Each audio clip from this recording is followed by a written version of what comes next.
Today, we mourn the passing of one of the most iconic and innovative figures in music history, the legendary Sly Stone. A groundbreaking musician, visionary songwriter, and pioneering record producer, Sly changed the face of music forever. With his infectious grooves, deep social commentary, and electrifying stage presence.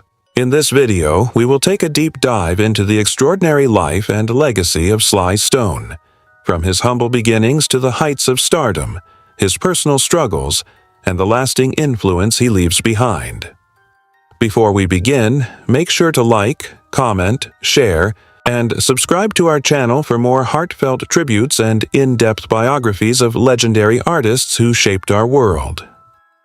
Sylvester Stewart, known professionally as Sly Stone, was born on March 15, 1943 in Denton, Texas, to Casey and Alpha. Stewart, a deeply religious couple who instilled in their children the importance of faith, discipline, and music. The Stewart family eventually relocated to Vallejo, California, where Sly grew up in a musical household alongside his siblings, Freddie, Rose, Vieta, and Loretta, all of whom would later play a role in his musical journey. Sly's early immersion in gospel music came through his family's participation in the Church of God in Christ, where he developed a foundation in spiritual and vocal music. As a child prodigy, he played piano, guitar, drums, and bass. By the age of 11, Sly had already recorded a gospel single, "On the Battlefield for My Lord," with his siblings under the name The Stewart Four. Education and early musical explorations. Stone attended Vallejo High School, where he was already gaining attention for his musical prowess and eccentric style. He then pursued formal music studies at Vallejo Junior College, focusing on music theory and composition. During this time, he played in several local bands and absorbed the emerging sounds of rock and roll, R&B, jazz, and soul. His early, professional career began in the early 1960s as a disc jockey at San Francisco's KSOL radio station, where he became known for his charisma and eclectic music sets. As a DJ, Sly broke racial and genre boundaries by playing white rock acts alongside traditional R&B artists. This openness to fusion would become central to his musical philosophy. The birth of Sly and the family Stone in 1966, Sly formed a band that would revolutionize the music world, Sly and the Family Stone. The group was notable not just for its innovative sound but also for its makeup. It was one of the first major American bands to feature a racially integrated and gender-diverse lineup, with members including Sly's siblings Freddie, guitar, and Rose Stone, keyboard, vocals, Larry Graham, bass, Greg Errico, drums, Jerry Martini, saxophone, and Cynthia Robinson, trumpet. Their debut album, A Whole New Thing, 1967, received modest attention, but it was their second release, Dance to the Music, 1968, that propelled them into stardom. The title track became a major hit and introduced their signature blend of funk, soul, rock, and psychedelia. Their next albums, Life, 1968, and Stand, 1969, included timeless tracks like Everyday People, Sing a Simple Song, and I Want to Take You Higher, firmly establishing the band's influence and commercial appeal. Innovation and social commentary. Sly and the Family Stone broke new ground musically and socially. Their songs often dealt with themes of unity, peace, social justice, and empowerment, mirroring the zeitgeist of the late 1960s and early 1970s. With his charismatic leadership, wild stage costumes, and fearless musical experimentation, Sly Stone became a countercultural icon and funk innovator. In 1969, the band's performance at Woodstock became legendary. Taking the stage at around 3 a.m., they energized the crowd with a powerful set that included I Want to Take You Higher, turning the performance into one of the festival's most memorable moments. There's a riot going on and decline as the 1970s began. The optimism of the 60s gave way to political disillusionment and social unrest. This shift was mirrored in the band's music. Their 1971 masterpiece, There's a Riot Goin' On, was a stark, introspective, and hauntingly beautiful album that reflected Sly's growing disenchantment with the world. Songs like Family Affair and Thank You for Talking to Me Africa showcased a darker, more complex sound, using drum machines, layered overdubs, and gritty textures.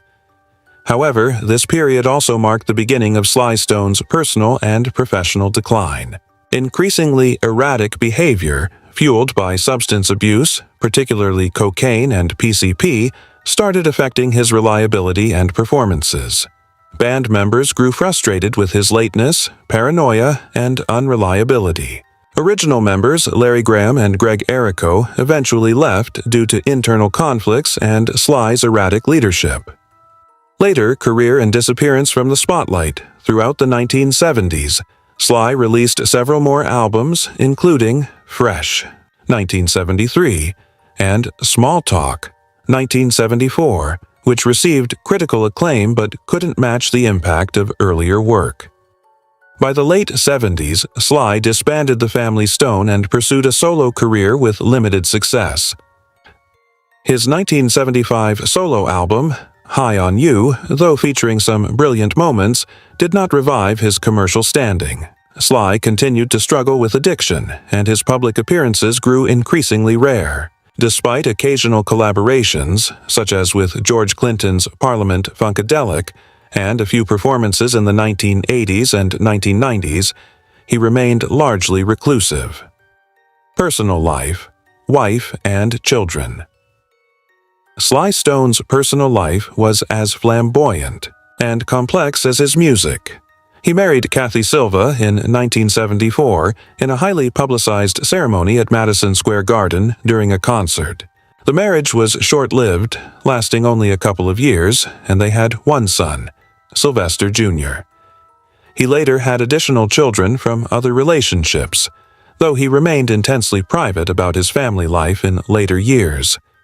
Struggles, illness, and later years, the 1970s also brought with them a deepening struggle with drug addiction, primarily cocaine and PCP, which led to erratic behavior, missed concerts, and internal conflict within the band. By the late 1970s, Sly's commercial success had waned, and he became reclusive. He made sporadic appearances in the 1980s and 1990s, but largely lived away from the spotlight. In 2006, he made a surprise appearance at the Grammy Awards, a rare, public outing that reignited interest in his legacy. In later years, Sly battled various health issues, including addiction-related complications, mental health disorders, and mobility problems. He reportedly lived in near homelessness for a period, living out of a van in Los Angeles, despite having once amassed considerable fame and fortune. Death and cause Sly Stone passed away on June 9, 2025, at the age of 82, after a long battle with chronic illness and complications from his years of substance abuse. He died peacefully, according to family sources, surrounded by loved ones. Legal and financial issues. In 2010, Sly sued his former manager and record label for misappropriation of royalties, claiming he had been denied millions in earnings.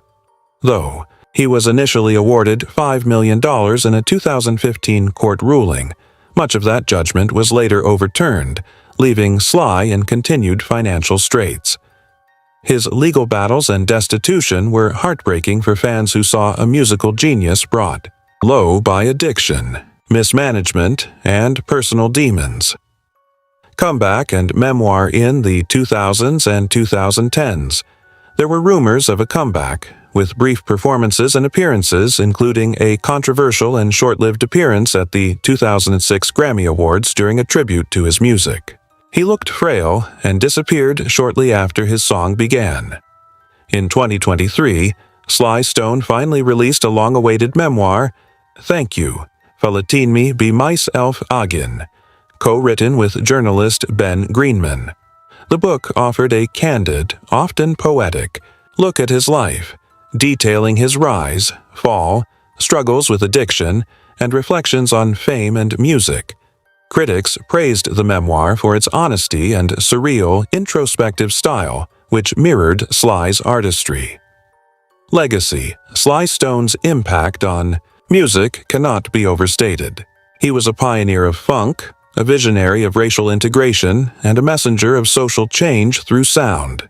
Artists from Prince to Michael Jackson, Dr. Dre to Kendrick Lamar all owe a debt to Sly's innovation in rhythm, harmony, and political consciousness. He was also one of the first Black artists to insist on complete creative control over his music, producing, writing, and performing with little compromise. Sly Stone was more than just a musician. He was a cultural force, a rebel with a cause and a voice for an entire generation. His music continues to echo through the corridors of time, reminding us to stand for love, unity, and truth. Thank you for watching this heartfelt tribute to the one and only Sly Stone. Please don't forget to like, comment, share, and subscribe for more legendary life stories. Rest in funk, Sly.